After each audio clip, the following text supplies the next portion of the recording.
de todas as tribos, povos e raças, muitos virão te louvar. De tantas culturas, línguas e nações, no tempo e no espaço virão te adorar. Bendito seja sempre o Cordeiro, Filho de Deus, raiz de Davi.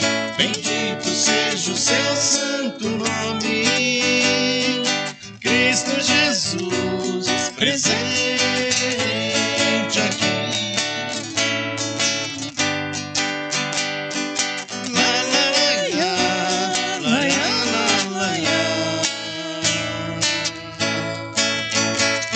Reunidos, comprados, grande multidão, muitos virão te louvar. Povo escolhido, teu reino e nação, no tempo e no espaço virão te adorar. Bendito seja sempre o Cordeiro, Filho de Deus, raiz de Davi. Bendito seja o seu santo nome, Cristo Jesus, presente.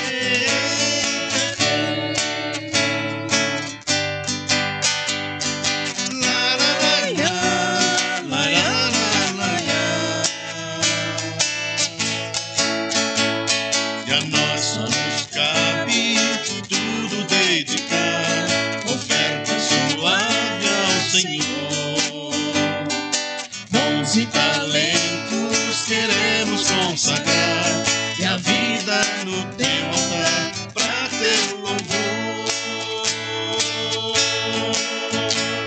Bendito seja sempre o Cordeiro, Filho de Deus, raiz de Davi. Bendito seja o seu santo nome, Cristo Jesus, presente aqui. Cristo Jesus, presente aqui. Cristo Jesus, presente aqui.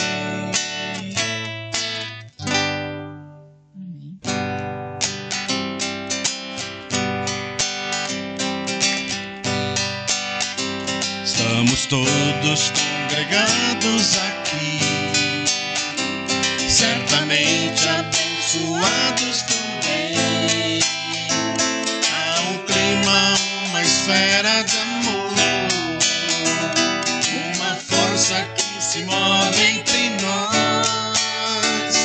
Algo novo Deus está por fazer com esse povo a quem muito quer ver. Seu Espírito Ele vai derramar, uma igreja forte e edificada, para louvor de tua glória. Vem, Senhor, tua história escrever através da nossa vida. Teu querer desejamos, cumpre em nós os teus planos. Vem, Senhor, e reina hoje aqui. Estamos todos congregados aqui, certamente abençoados também. Há um clima, uma esfera de amor, uma força que se move entre nós. Algo novo Deus está por fazer com esse povo a quem muito quer ver. Seu Espírito Ele vai derramar, uma igreja forte e edificada, para louvor de tua glória. Vem, Senhor, tua história escrever através da nossa vida. Eu querer que sejamos,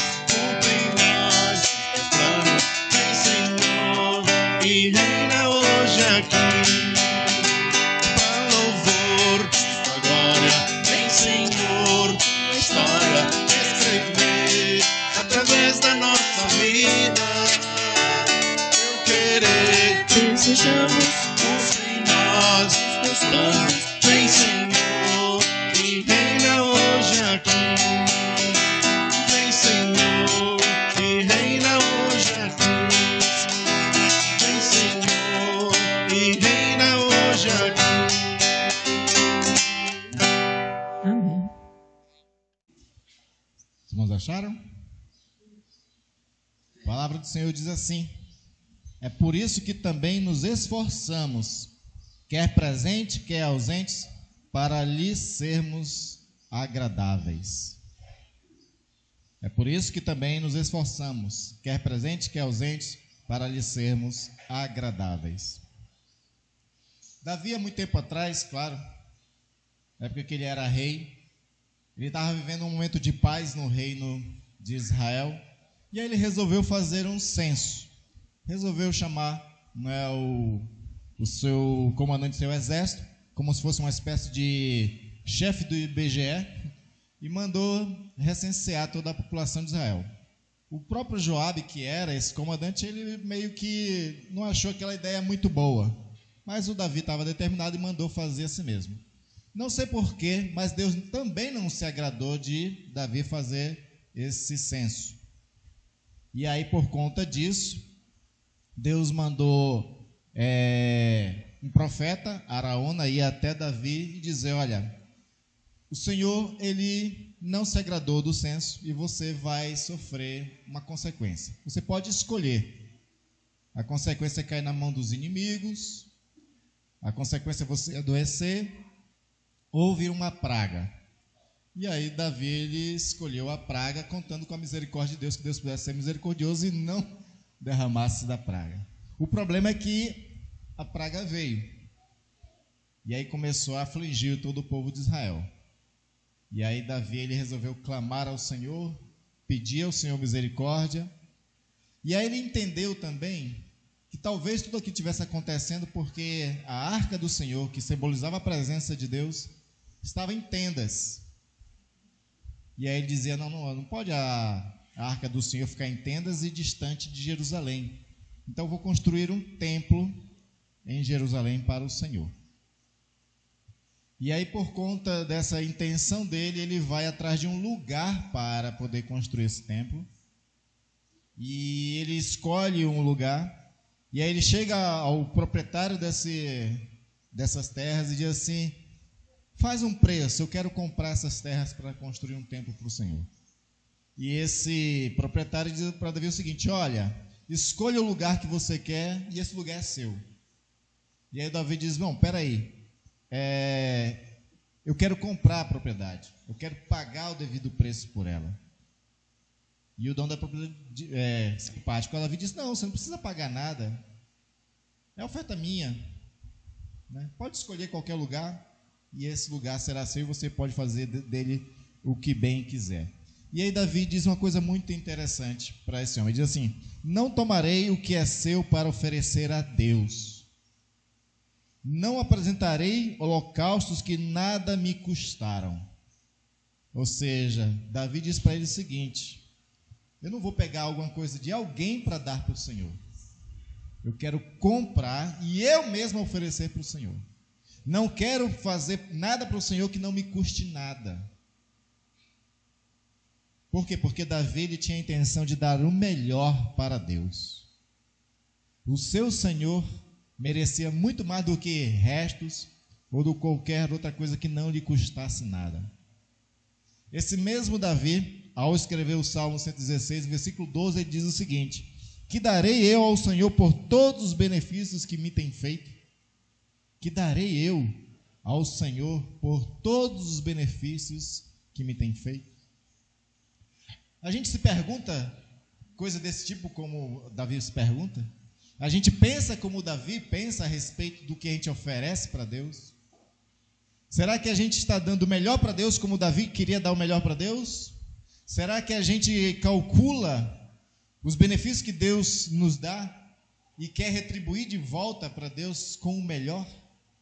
São perguntas muito importantes de fazer para o coração da gente, porque a resposta que a gente vai encontrar vai revelar que tipo de crente nós estamos sendo, que tipo de discípulo de Jesus nós estamos sendo. que tipo de cristianismo estamos vivendo? Que tipo de graça nós estamos devolvendo para Deus? Porque de tudo que Deus tem nos dado, por todos os benefícios que Ele tem nos dado, o mínimo é que nós possamos retribuir para o Senhor da forma como Deus se agrada. E aí nós temos que atentar para aquilo que agrada a Deus, para que a gente ofereça aquilo que agrada a Deus, e não o que não agrada. Porque Israel fazia sacrifícios a Deus. Israel fazia sempre holocaustos ao Senhor. E fazia uma multidão de holocaustos ao Senhor. Até ter uma hora que Deus disse assim: olha, vocês me prestam sacrifícios, holocaustos, mas o coração de vocês está diante de mim. E aí o salmista, em outro salmo, ele diz o seguinte: se te agradasses de holocausto e sacrifício, eu te daria. Mas o que Deus espera?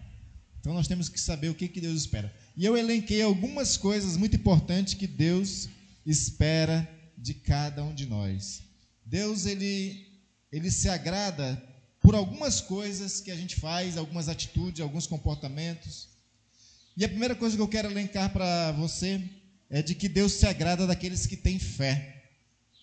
Sim, Deus se agrada daqueles que têm fé, que exercitam a sua fé, que deposita toda a sua confiança nele. Hebreus capítulo 11, versículo 6 diz isso. Diz assim: de fato, sem fé é impossível agradar a Deus. Sem fé é impossível agradar a Deus. Ou seja, Deus se agrada dos que têm fé. Mas o Hebreus diz mais: porquanto é necessário que aquele que se aproxima de Deus creia que Ele existe e que se torna galardoador dos que o buscam. Deus se alegra de quem tem fé, e por isso essa pessoa se aproxima de Deus, crendo que Deus abençoa, premia, que é galardoar, né, a expressão bíblica. Ele premia aqueles que buscam Ele com fé. Oração não é uma coisa vã que a gente faz. Oração não é uma coisa sem sentido.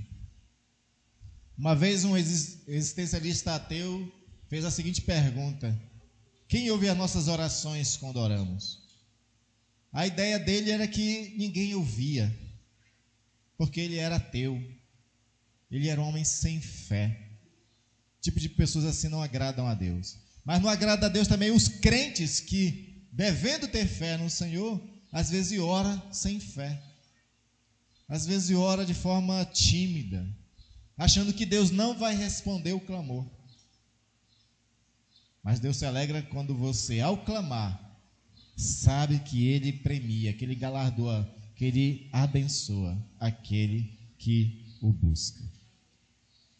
Deus se aborreceu completamente de Israel quando Moisés mandou 12 espias para fazer uma averiguação de Canaã.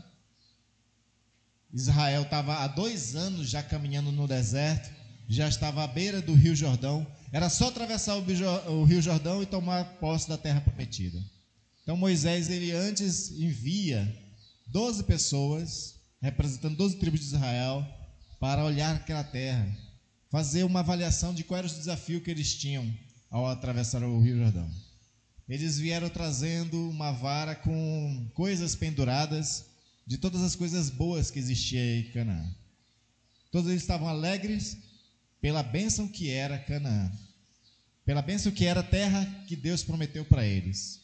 Mas 10 entre esses 12, além da alegria, tiveram temores também, porque naquela região tinha gigantes, tinha desafios muito grandes para eles. Eles não acreditaram que eles pudessem dar conta desses desafios. Somente 2 disseram: olha, o Senhor nosso Deus é muito maior, a gente dá conta sim dos desafios que lá tem.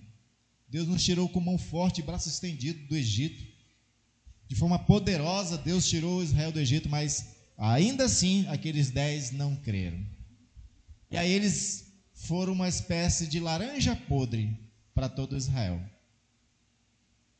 Com a falta de fé dos 10, todo Israel começou a chorar e lamentar por ter saído do Egito, ter ficado 2 anos no deserto sofrendo, e agora sem chance na cabeça deles de poder tomar a terra prometida. E aí isso desagradou profundamente o Senhor, porque eles começaram a murmurar. A penalidade foi que agora vocês vão ter que caminhar mais 38 anos no deserto. Essa geração descrente não vai herdar a terra prometida, somente os seus filhos. E por 40 anos eles ficaram no deserto por falta de fé, e isso aborreceu o Senhor. Então o que agrada a Deus? Ter fé no Senhor e buscar ao Senhor com muita confiança, sabendo que Ele abençoa os que o buscam. Segunda coisa que alegra o Senhor é temer a Deus. E temer a Deus aqui, a expressão em português, ela é muito pobre para o significado hebraico. Porque temer a Deus dá o sentido somente de medo, né? E na verdade, a gente não tem que ter medo de Deus. Tanto que o apóstolo João, na sua epístola, fala sobre isso, que aqueles que se aproximam de Deus com amor, o amor lança fora todo o medo. Mas o que nós temos que ter, e aí é talvez a expressão mais próxima do hebraico seja reverência a Deus, respeito a Deus, consideração a Deus. Quando a gente reverencia, respeita e considera quem é Deus, a gente se aproxima de uma forma diferente desse Deus, sem arrogância, sem prepotência, sem querer fazer de Deus objeto, né, de uso, porque tem muitas pessoas que usam a Deus, vocês sabiam disso? No sentido de querer abusar de Deus, usar a Deus de forma irreverente. É a teologia do determino, sabe aquelas, você já deve ter ouvido aquela pregação, né? Determine a bênção, porque Deus tem obrigação de te dar. Deus não tem obrigação de nada. Deus é soberano sobre toda a sua criação. Ele disse a Moisés: eu vou exterminar todo mundo e fazer tudo de novo, Moisés, a partir de você, se você quiser. Aí Moisés é que intercedeu pelo povo, mas Deus não precisa da gente, então a gente não pode determinar nada para Deus. Agora Deus, Ele nos abençoa porque Ele é misericordioso, Ele é assaz benigno, como diz o salmista. Ele galardoa os que o buscam com fé. É por isso que Deus faz as coisas por nós, não é porque Ele deve nada para a gente. Deus nos abençoa porque Ele tem uma aliança para conosco, como eu falei logo no começo. E Ele é fiel à aliança. Paulo diz uma coisa muito interessante, ele diz assim, que se a gente for infiel, Deus permanece fiel. Não fiel a nós, fiel a Ele mesmo e as promessas que Ele fez para conosco. Então nós temos que chegar diante desse Deus Todo-Poderoso de forma reverente, respeitosa, considerando a sua soberania. É dessa forma que nós temos que nos comportar. Eu já falei para vocês que eu gosto de arquitetura de catedrais, né? Eu acho muito bonita a arquitetura de catedral, principalmente aquelas catedrais medievais, imponentes, enormes. Quando você entra numa catedral, eu não sei se você tem esse mesmo sentimento que eu tenho, mas quando eu entro numa catedral, aquela imponência toda me humilha, a tal ponto que eu fico reverente. Eu nunca tive coragem, nunca vi ninguém gritar dentro de uma catedral. Vocês já viram alguém falar em voz alta dentro de uma catedral? Porque parece que aquela imponência, né? Aquelas colunas enormes, aquela altura grande, a beleza da arquitetura, parece que ela diminui a gente a tal ponto que a gente fica, né, tímido. Esse era o sentimento dos homens e mulheres que se aproximaram de Deus. Isaías, quando viu a Deus, ele diz: estou perecendo, porque vi a Deus. Sou um homem de lábios impuros e habito num povo de impuros lábios. Tal foi o temor e a timidez dele diante desse Deus Todo-Poderoso, porque ele diz que ele viu o Senhor alto, sublime, o Santo, 3 vezes Santo. Ele viu a glória de Deus de tal forma que aquilo fez com que ele ficasse humilhado diante de Deus. Todas as pessoas que viram a Deus, elas caíram prostradas e com medo da morte. Hoje em dia as pessoas abusam de Deus como se Deus fosse um garçom, né? Alguns acham até que Deus é aquele gerente bonzinho do banco, que basta chegar lá e pedir um empréstimo que Ele vai dar. Com juros exorbitantes, mas vai dar. Né? Deus não é garçom e nem gerente de banco, Ele é o Todo-Poderoso. Saul, primeiro rei de Israel, ele cometeu um grande erro diante de Deus por não respeitar, por não ser reverente a Deus, por não considerar a soberania de Deus. Ele desobedeceu a Deus. E aí Samuel disse para ele o seguinte: tem porventura o Senhor tanto prazer em holocaustos e sacrifício, em que se obedeça a palavra do Senhor? Eis que obedecer é melhor do que o sacrificar, e o atender melhor do que a gordura de carneiros. E aí, por conta da desobediência de Saul, de ele ter feito um sacrifício que ele não poderia fazer, o Senhor disse: reprovo o teu reino, e já não te tenho mais como rei em Israel, vou escolher um outro rei no teu lugar. Porque ele não temeu o Senhor o suficiente, ele abusou do Senhor. Então, ter fé, temer a Deus são coisas que agradam a Deus. Mas também, outra coisa que agrada a Deus é dar bom testemunho. Jesus diz que a sociedade, o mundo, eles têm que ver nossas boas obras para glorificar o nosso Deus que está nos céus. As pessoas, elas podem glorificar a Deus somente se vê as boas ações de Deus através da igreja. Não tem outra forma das pessoas ver que Deus é um Deus bondoso, misericordioso, maravilhoso. As pessoas só podem ver Deus através da igreja. Mas quando a igreja deixa de ser luz do mundo, quando ela deixa de dar bom testemunho, ela não tem como revelar a Deus e envergonha a Deus, desagrada a Deus. Hebreus 11:5 diz o seguinte: pela fé Enoque foi trasladado para não ver a morte. Não foi achado porque Deus o trasladara, pois antes da sua trasladação obteve bom testemunho de haver agradado a Deus. Enoque, ele deu bom testemunho e agradou o Senhor, o bom testemunho dele. A igreja e cada um de nós temos que dar bom testemunho para agradar a Deus. E quando Deus se agrada de nós, quando Ele se alegra, o próprio Samuel diz lá em 1 Samuel que a alegria do Senhor é a nossa força. Ou seja, a gente agrada o Senhor, Ele se alegra e nos fortalece. E a gente fica com mais condições de agradar a Deus e fica esse ciclo, né, benéfico de agradar, alegrar e ser fortalecido sempre no Senhor. Também nós temos que apresentar diante de Deus orações agradáveis. 1 Reis 3:10 diz o seguinte: estas palavras agradaram ao Senhor por haver Salomão pedido tal coisa. Salomão tinha acabado de herdar o reino, e aí o Senhor aparece a ele em sonho, confirma a promessa que Deus tinha feito a Davi para Salomão, e aí Deus diz: me pede o que quiseres para eu provar que estou contigo. E aí em sonho Salomão diz: Senhor, o reino que tu me deste é grande, os desafios são muito grandes, eu ainda sou jovem e eu preciso ser capacitado para administrar Israel. Então eu preciso de sabedoria. E ele pediu sabedoria. E aí vem esse texto: o Senhor se alegrou da oração de Salomão. O Senhor se alegrou do pedido de Salomão. Quando a gente faz uma oração correta, isso alegra o coração de Deus. Porque muitas vezes a gente ora de forma inconveniente.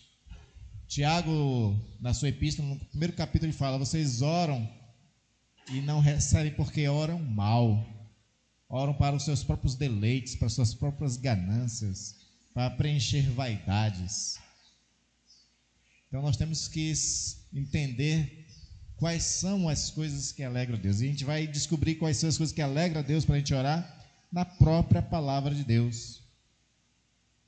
Quando a gente vai para a palavra de Deus, a gente começa a perceber, porque a palavra nos confronta, ela vai revelando a nossa mesquinhez, o nosso egocentrismo, a nossa arrogância, a nossa prepotência, vai revelando coisas que tem em nós que desagrada a Deus. Aí quando a gente vai tirando essas coisas, vai sobrando aquilo que agrada a Deus, e as nossas orações deixam de ser assim mesquinhas, egocentradas, deixam de ser para preencher somente as nossas vaidades. Salomão, que foi compreendendo muita coisa ao longo da sua história, ele diz que muitas das coisas que a gente faz é vaidade, né? Em algumas traduções diz vaidade das vaidades, tudo é vaidade. E a palavra vaidade, ela tem vários significados, não só essa questão de a pessoa querer ficar bonita, vaidosa, né? Tem o vaidoso, aquele que quer ficar sempre bem apresentado, bem bonitinho. Mas vaidade, no sentido da Bíblia, é coisa vã, coisa sem sentido. A gente pede coisas de Deus sem sentido, dentro da perspectiva da espiritualidade de Deus. Tem muita coisa que a gente pede que é sem sentido para Deus, por isso que a gente não recebe. Por isso que a gente não recebe. E a gente tem que aprender a pedir as coisas certas diante de Deus. Quando aquele que ora com o coração contrito e quebrantado alegra o coração de Deus, é porque quem ora com o coração contrito e quebrantado, ora por coisas autênticas, por sofrimentos reais, por angústias existenciais. Então essas são as melhores orações, porque é a oração de um coração que é sofredor, e o coração sofredor só ora por alguma coisa que realmente é muito importante. Realmente muito importante. Se for para dobrar o joelho e orar por coisas mesquinhas, não orem ao Senhor. Você vai estar perdendo tempo. Tem uma expressão no Antigo Testamento em que Moisés diz assim que os céus se encerram como de bronze, que é a ideia de que a oração não passará, não é? Desse céu de bronze, não chegará a Deus por conta disso. E aí a ideia de Moisés é que essas orações que não chegam a Deus porque o céu se fecha como de bronze, é a oração do pecador, porque o pecador ele não se interessa pelas coisas importantes e necessárias, das coisas que alegram a Deus. O pecador ele ora por coisas mesquinhas, geralmente, né? Por coisas mesquinhas. Nós temos que então atentar para nossas orações. Deus também se alegra daqueles que se arrependem, porque a gente é falho. Falhar não é o problema. O problema é falhar e não se arrepender. O problema é falhar e continuar falhando. Porque errar todo mundo erra, ninguém é perfeito. Nós ainda não fomos glorificados, a gente ainda não recebeu aquele estado de ser incorruptível. Não, a gente falha. Na espiritualidade medieval dos pais da igreja, tinha uma coisa que eu achava interessante na concepção deles. Eles diziam assim que as pessoas que mais se aproximam de Deus são os que se reconhecem pecadores, não são os santos. A pessoa que se acha santo, ela não se aproxima tanto de Deus quanto aqueles que sabem que são pecadores e buscam a Deus. Esses são os que mais se aproximam de Deus. Porque aqueles que se acham santos, lembra da oração que Jesus está vendo e ele comenta com os discípulos, né? Ora um fariseu e ora um publicano. O fariseu ora de forma orgulhosa, prepotente, se achando o puro. Porque é isso que quer dizer a palavra fariseu. Fariseu no hebraico quer dizer puro. Ele se achava puro demais. Quem se acha puro demais não tem do que se arrepender, não é? Mas o publicano, quando ele ora, ele não tem coragem nem de levantar a cabeça aos céus. E bate no peito e só tem uma frase a oração dele: tem misericórdia de mim, Senhor, pois sou pecador. Tem misericórdia de mim. Essa virou a oração de uma tradição da espiritualidade chamada de exicasta, a Ezequia. Os exicastas, eles prezavam muito o silêncio diante de Deus, para contemplar a Deus. E a única palavra que eles faziam nesses momentos enormes de contemplação era: tende misericórdia de mim, Senhor. Tende misericórdia de mim. Essa é a oração daquele que reconhece que é pecador. E desses Deus se agrada, desses ele se aproxima. E é dessa forma que Davi se aproxima de Deus, quando Davi reconhece, quando ele resolve enfim se arrepender e reconhecer seu pecado, o pecado que ele cometeu se prostituindo e adulterando com Batseba, matando o marido dela. E aí lá no Salmo 51, que é reflexo do seu arrependimento, versículos 16 e 17 diz assim: pois não te compraz em sacrifícios, do contrário eu te daria, e não te agradas de holocaustos. Sacrifícios agradáveis a Deus são espírito quebrantado, ou seja, arrependido, né? Coração compungido e contrito, não desprezarás, ó Deus. Então o coração do publicano, que estava quebrantado, compungido, contrito, Jesus não desprezou e elogia para os seus discípulos a atitude daquele publicano. E Jesus diz que o publicano saiu justificado, o publicano saiu perdoado da oração, e o fariseu não. O fariseu não.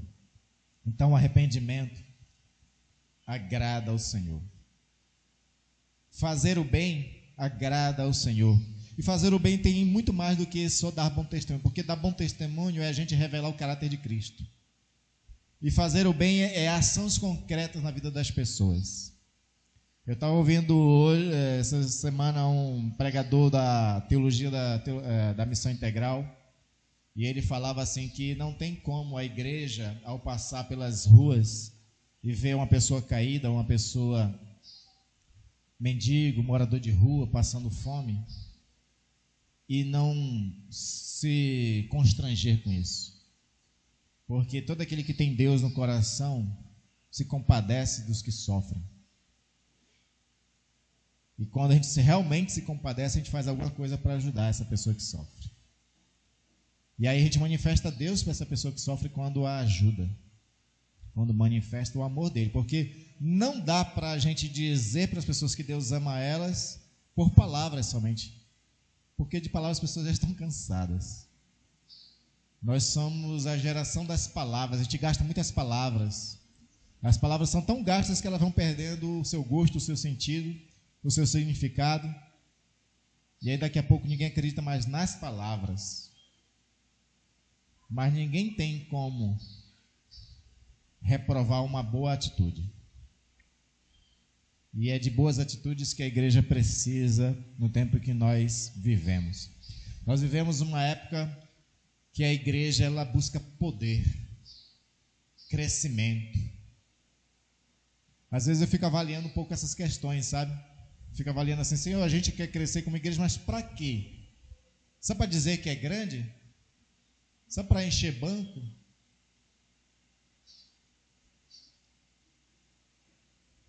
Se a nossa atitude evangelística e missional não for por amar vidas, então não faz sentido a gente querer crescer.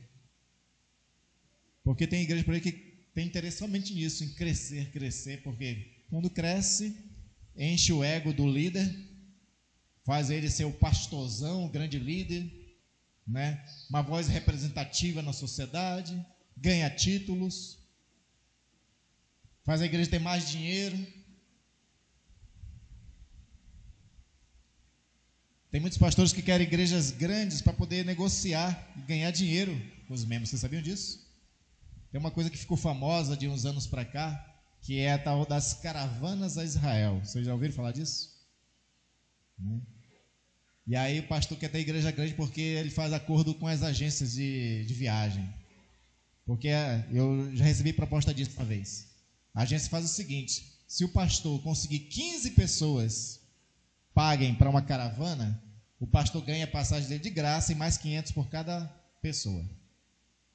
E aí o pastor de igreja grande faz aquele discurso, convence as pessoas, leva 30 pessoas para Israel, ele vai ganhar R$500. Isso foi em 2018 que eu recebi essa proposta. Naquela época era R$500. Vamos dizer que ainda seja 500. Levando 30 pessoas, vai ficar com R$15 mil e ainda, a ida dele ainda está sendo de graça. Não é fazer mercado da igreja? É fazer mercado da igreja. Isso virou um negócio. Existe treinamento. Pastores que fazem isso, eles recebem treinamento do como eles devem, né, não só convencer o povo, mas o que eles têm que fazer lá, inclusive. Porque ele vai ser uma espécie de guia, né, da história bíblica lá, para isso que eles estão levando. E naquela época, em 2018, sabe quanto membro tinha que pagar? Cada pessoa que o pastor levasse tinha que pagar para poder usufruir dessas viagens de caravana, né, para Israel? 17 mil reais. 17 mil reais só, né? Quem pode ir é uma bênção. De fato, ter uma experiência, né, de viagem para Israel é maravilhosa, realmente. Eu não tenho nada contra a viagem em si. O que eu não gosto é desse mercado que fazem dentro da igreja, sabe? Não gosto disso. Conheço igrejas grandes que tem shopping dentro da igreja. Tem lojinha mesmo, onde você compra certas camisas de cada campanha, né? Porque, não sei se vocês já viram igrejas grandes. Igrejas grandes vivem de campanhas, né? A cada época, cada trimestre é uma campanha de uma coisa. Aí eles fazem camisa, vendem camisa, não sei o quê. Arrecada fundos para tal da campanha, porque tem que convidar cantor tal, cantora tal, tem que convidar preletor tal. Aí levanta um monte de dinheiro. É sempre o discurso do dinheiro. Sempre. Um pastor da nossa igreja, que é um grande sociólogo brasileiro, o Leonildo Silveira Campos, ele escreveu um livro há muito tempo atrás, que até hoje ainda está muito atual, e ele é referência nas maiores faculdades de estudo da religião no Brasil. Ele escreveu sobre igreja, templo e mercado. E ele distingue igreja de templos, porque os templos que estão, né, construindo por aí, cada vez maiores, eles parecem mercado. Mercadeja fé. E isso não é fazer o bem. Tem igrejas grandes que elas entendem o chamado delas e fazem o bem. Tem uma igreja nos Estados Unidos, a Soulbeck, que ela acabou influenciando várias outras, que é uma igreja grande, arrecada muito dinheiro, e todo o dinheiro que ela arrecada, ela faz boas ações no mundo inteiro. Eles patrocinam 200 projetos na África do Sul. Isso é fazer o bem. Tem uma igreja em São Paulo, a IBAB, Igreja Batista Água Branca, que todo ano eles fazem uma campanha para arrecadar dinheiro. Geralmente é 700 mil reais que é o projeto, mas eles sempre passam de 1 milhão. Sabe por que muitas pessoas dão esse dinheiro para a IBAB no final do ano? Porque todo esse dinheiro é revestido para projetos sociais que a igreja trabalha. A igreja ela tem um asilo para idosos, tem creche para crianças órfãos. É uma igreja grande e que sabe fazer o bem. E isso Deus se agrada. Deus se agrada com a igreja assim e abençoa igrejas assim, né? Agora a gente não precisa ser grande de igreja para abençoar e para ser bênção para as pessoas, né? Nós, como igreja pequena, a gente tem feito bem também. E podemos cada vez multiplicar quando a gente entende a missão da igreja. Para encerrar, nós temos que lembrar do nosso Senhor Jesus Cristo. Jesus, quando ele estava no monte orando, veio uma grande nuvem, tomou eles ali, apareceu Elias, apareceu Moisés. Pedro vê aquela visão maravilhosa, se alegra com aquela visão, mas aí uma voz daquela nuvem, que era uma espécie de glória, diz o seguinte: eis o meu filho amado, em que minha alma tem prazer. Jesus em tudo agradava a Deus. Então aquela pergunta que Davi fez, que eu li no começo, né? O que darei ao Senhor por todo o bem que me tem feito? A gente pode encerrar essa mensagem não só com essas coisas todas que eu falei, mas dizendo o seguinte: siga Jesus, siga o modelo de Jesus. Se você seguir o modelo de Jesus, a alma de Deus vai sentir prazer em você. A gente vai agradar a Deus seguindo os passos de Jesus. Amém? Pai querido e amado, te louvo e te agradeço, ó Deus, por tudo que tu tens feito para conosco. E a pergunta, Senhor, de Davi, ela ressoa aos nossos corações.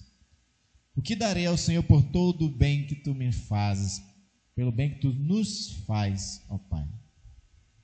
Esperamos, ó Senhor, responder com fé, com temor, com bom testemunho, com servir ao reino, em se arrepender dos pecados, mas principalmente viver como Jesus viveu.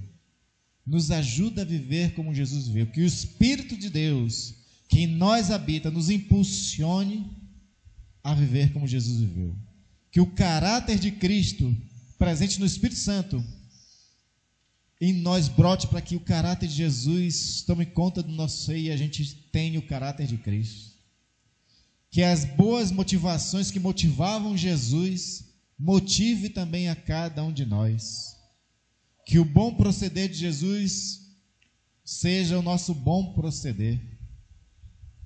Que as palavras de sabedoria que saíam dos lábios de Jesus, compassivas, também saem dos nossos lábios palavras de sabedoria e compassiva para com o próximo. Que os nossos pés pisem os lugares onde a presença de Jesus precisa estar para abençoar vidas. E assim nós possamos, Deus, te agradar por todos os bens que tu nos tem feito. E que a gente dê o melhor para ti, como Davi que queria dar o melhor para o Senhor. Não algo que não custasse nada. Que o nosso melhor seja para Deus sempre. Assim nós oramos, ó Pai, em nome de Jesus. Peço a tua bênção sobre meus irmãos e irmãs. Abençoa, Senhor, cada um. Caminha, Senhor, com a caminhada dos meus irmãos.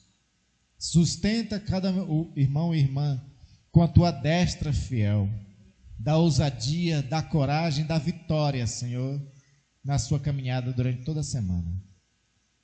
Liberta os que estão ainda prisioneiros, Senhor, de sentimentos ruins, de pensamentos ruins. E concede graça, Senhor, a cada um. Também, Senhor, concede cura e fé para cada um, Pai, em nome de Jesus. Nós oramos por tudo isso, Senhor, agradecidos ao Senhor, porque oramos com fé, sabendo que o Senhor é galardoador dos que o buscam. Em nome de Jesus oramos e agradecemos, Pai. Amém.